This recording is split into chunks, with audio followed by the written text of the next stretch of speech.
So if you have been living under a rock these last years, 2018 had the movie The Meg, where Jason Statham fought a Meg. Well, 2023 had the sequel, where Jason Statham fought 3 Megs. I really need better intros. Hello, if you've never been at my channel before, well, that's kind of sad. Well, I guess I only do have 152 subscribers, so yeah. Maybe basically, I am a big movie, TV show, game, little book nerd. And I said on my channel, well, at least it says on my description, that I do reviews. I've done one single review, and that's the Black Adam review from last year. Oh yeah, I've been posting video for a year now. Celebration, yay!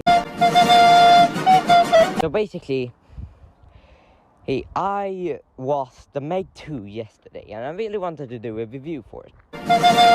The problem is, I've not done a review for the first Meg. So, I'm going to do a review for both.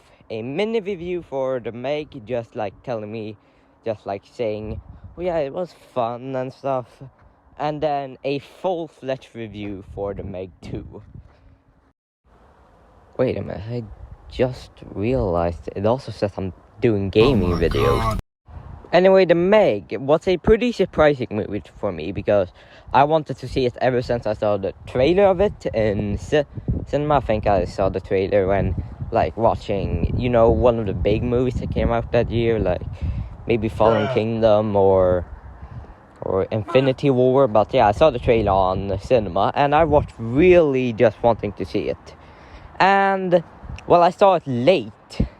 I know it was late that year I saw it, and it really surprised me.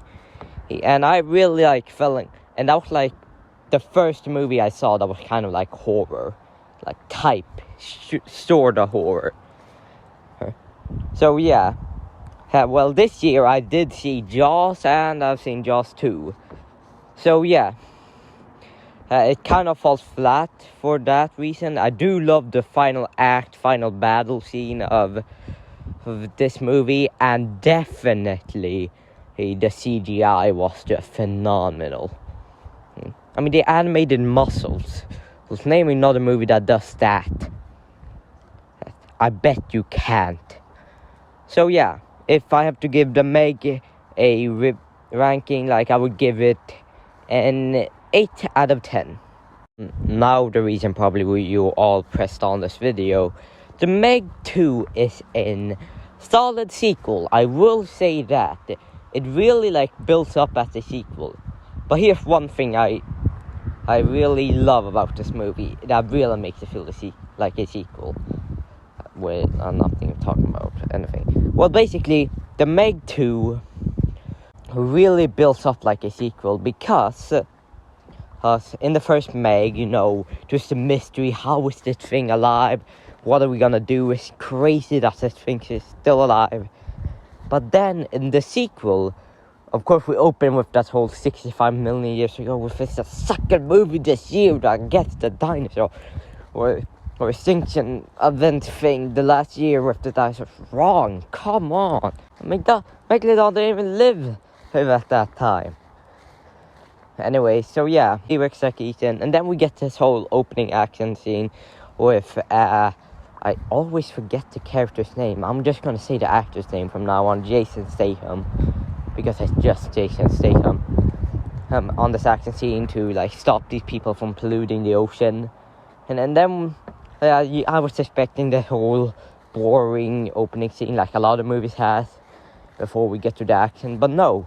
So after that, we are at this base thing, and they're celebrating, and they reveal Ling Yu, I don't remember her name, died in 2021, so yeah, the character, the mother, the love interest died. That was really surprising for me. And then we get real. They've captured a Meg. So instead of like waiting for us to get the Meg back again, we've revealed, no, we're jumping straight into the Meg action.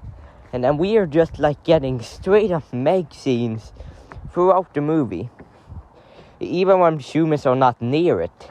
Like we're getting a, like the Meg is named Hajik, and we get like this bond between the new character, the uncle, to the daughter, the little girl. Right. Oh yeah, here's one thing that I don't like this movie. The whole plot with the girl,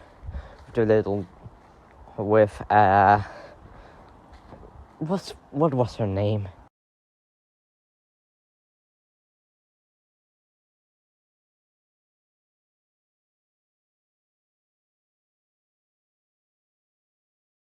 Mei Ying, yeah. The whole plot with Mei Ying and Jason Statham, about like he needs to learn, as well, it also includes the uncle. They need to learn to like let her, let her do more stuff or something like that. That's a plot in the movie. Oh yeah, I forgot, the uncle character really is like one good character in the movie. He's like one of the reasons you need to watch that movie now. Anyway, yeah, Heidi and the uncle has a bond together. So yeah, even though Heidi has been acting weird lately, and then they decide to go into the trench. The movie name, The Trench. And we literally spent like a whole hour in the trench. And so I was really thinking we were going to be more up than down. But yeah, we were like under the water basically an hour. And then when they go into the trench, 2 more Megalodons come. And adding not double the problem, triple the problem. Oh yeah, Heidi somehow knew how to escape. And here is one big problem I have with this movie. The amount of human scenes. Basically, the Megalodon, you come to see the Megalodon. You want to see the Megalodon in this movie. That's basically the whole reason you want to see this movie. Here's the problem. We barely get any Megalodon scenes. We get like mostly Megalodon scenes. Sure, we do get a lot of Megalodon scenes, but the villains aren't the Megalodons anymore. There are these 3 group of humans. I think one of them was from the first movie. I don't really remember. And then we get this other villain, and then another human villain. One of the human villains dies in, this glass Meg-proof scene, and then she gets eaten. And the other villain dies by another complaint I have on this movie. I'll talk about that later. And then, like, the main villain, I would say, he, like, causes a lot of problem for our protagonist. But he gets a pretty satisfying death, I will admit. But, yeah, it's just barely any. The Megalodons weren't even the main problem, I would say. Because here comes the other problem. The main problems are not only the humans, but the small little lizard things.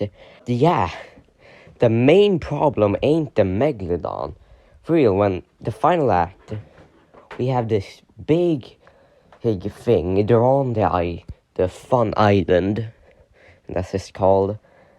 And they just get attacked by prehistoric lizard things. I don't know, maybe they're not lizards. But they can swim underwater and walk on land. They kill one of the antagonists, as villains. And then they cause a lot of problem. There's this whole helicopter scene when they need to, like, not get killed by getting helicopter fuel. It's like, what? Also, why are these such a problem? Just get a gun. It's literally seen later in the movie. These aren't bulletproof. After DJ shoots one in the head. And then the giant squid, or as I called it throughout the whole movie, the Kraken! Yes, the Kraken is in this movie. It was fun because we did get probably the best Megalodon versus Kraken / giant squid fight of all time. I mean, it was so good. The problem is, it was way too short. But here's the fun thing about that fight. You know, the uncle has I said earlier, he has some sort of bond with Hygeek. Yeah, he does have some sort of bond, like one click, Hygeek leaves, 2 clicks, he comes. Something like that, or she, I think it was. Anyway, Hygeek saves him from the Kraken. So that was a kind of fun scene. But here's the problem. The Kraken really caused the most deaths in the movie. I mean, he sunk a whole boat, killed a lot of people. So yeah, I mean, the Megs killed a few people, but not enough for me to like it. I really wanted a lot of Meg kills, but the Meg kills we got, probably the best one was the boat kill. So yeah, kind of sad, actually. But again, the Meg versus Kraken fight was just phenomenal. Oh yeah, Jason Statham, or the character, literally, he lift a helicopter like thing, you know, the blades. He lifts one up to kill a Megalodon. That just isn't humanly possible. You're not the Terminator. You're not you're just not the Hulk either. I mean, he's lifting the whole weight of the whole fucking Megalodon. Literally weighs nothing, apparently. I mean, I just thought that scene was silly. I knew this movie was going to be silly, but not that silly. Okay, so yeah, that's another complaint. Oh yeah, and the CGI is noticeably worse. Like this scene with the Kraken, just like it's the Kraken's arm there, like tentacle, doesn't look like it's right there. So yeah, one big complaint is that the Megalodons were the least threats to the movie, in my opinion. And they got some kills, definitely more than last movie, but they weren't the main threat, I would say. So yeah, that's like the biggest complaint I have on this movie. One thing I did like though was the whole trench chaos scene. The Megalodons came out of nowhere, and literally like, how many people, like 2 people died. One girl that was having a panic attack just got eaten, and the other one's head was literally crushed. So yeah, that was a pretty fun scene. So yeah, big complaint is that I can't really add anything more to this movie, so I would give, in total, Meg 2, The Trench, is a 7.7, I would say, or just 7 out of 10. Well, I usually add 7.7 out of 10 for this movie. So Meg 2, The Trench, I guess a 7.7 out of 10. Could have been better. The Megs deserved more screen time. Anyway, I'm done.